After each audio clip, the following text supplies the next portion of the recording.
নমস্কার, Anita's kitchen with village সুটার একটা নতুন ব্লগে আপনাদের সবাইকে স্বাগত। আজকে আমি করে দেখাবো চিকেনের পাতলা ঝোল। চিকেনটা ধুয়ে নিয়েছি, এখন একটুখানি নুন মাখিয়ে নিলাম আর হলুদ দিয়ে দিলাম।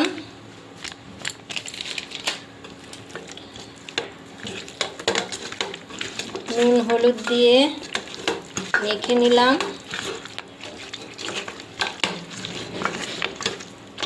সাদা তেল দিয়ে দিলাম। চিকেনটা ভেজে নেব, ভেজে রান্না করব।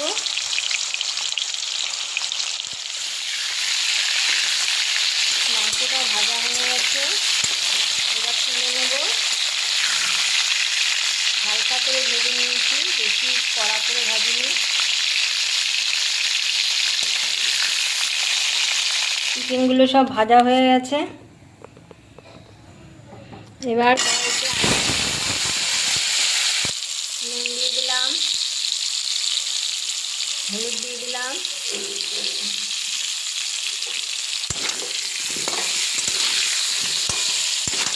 আলুগুলো ভাজা হয়ে গেছে। এরকম লাল লাল করে আলুগুলো ভেজেছি, এবার তুলে নেব। কড়াইতে আরেকটু তেল দিয়ে দিলাম। ফোড়নে শুকনো লঙ্কা, তেজপাতা আর সাদা জিরে দিয়ে দিলাম। টমেটো কুচি দিয়ে দিলাম। এবার পেঁয়াজ কুচি রেখেছিলাম, পেঁয়াজ কুচিগুলো দিয়ে দিলাম। পেঁয়াজটা একটু ভেজে নেব।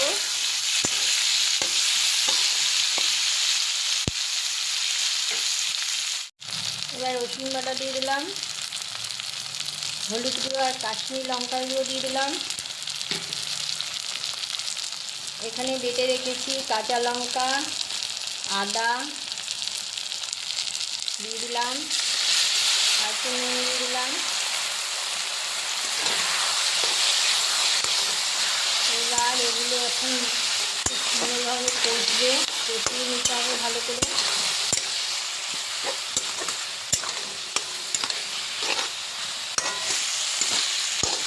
কষতে কষতে অল্প অল্প করে জল দিয়ে করতে হবে। এরকম অল্প অল্প করে জল দিয়ে কষলে মশলাটা ভালো মতন কষানো হয়।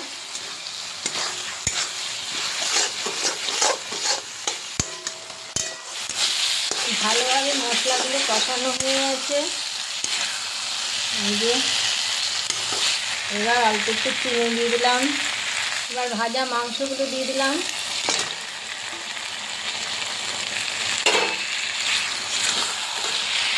ভাজা মাংস দিয়ে একটু নাড়াচাড়া করব।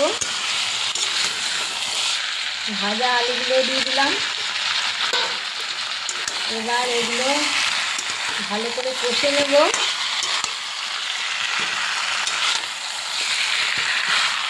মাংস কষানো হয়ে গেছে। এই যে এবার ধনে বেটে রেখেছিলাম, সেই বাটা ধনেটা দিয়ে দিচ্ছি।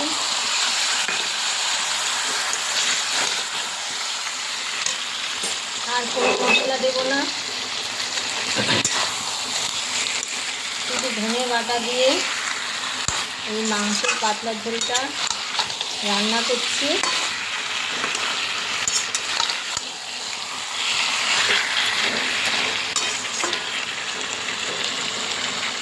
কষানো হয়ে গেছে।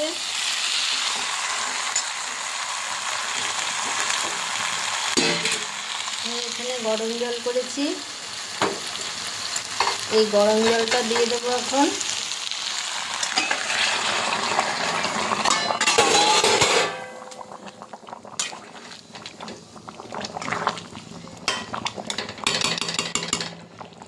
এটা পাতলা ঝোল হবে বলে জলটা বেশি দিয়েছি।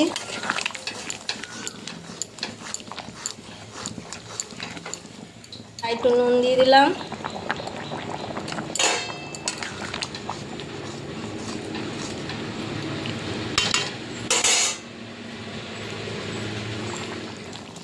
মাংসের পাতলা ঝোলটা হয়ে এসছে। এখন গরম মশলার গুঁড়ো দিয়ে দিলাম।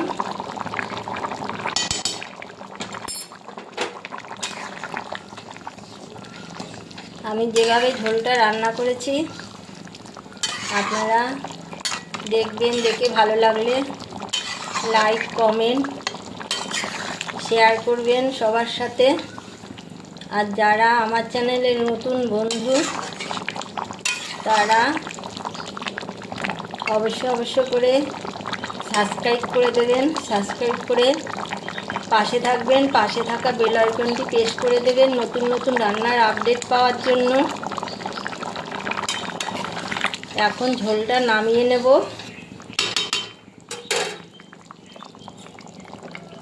এবার গ্যাসটা অফ করে দিলাম।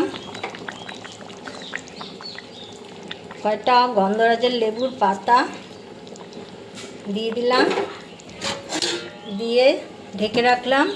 ঢাকনা খুলে নিলাম।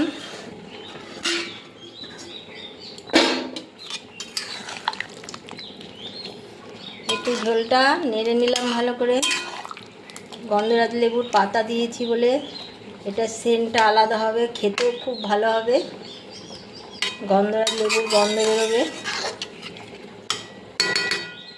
এবার ঢেলে নেব।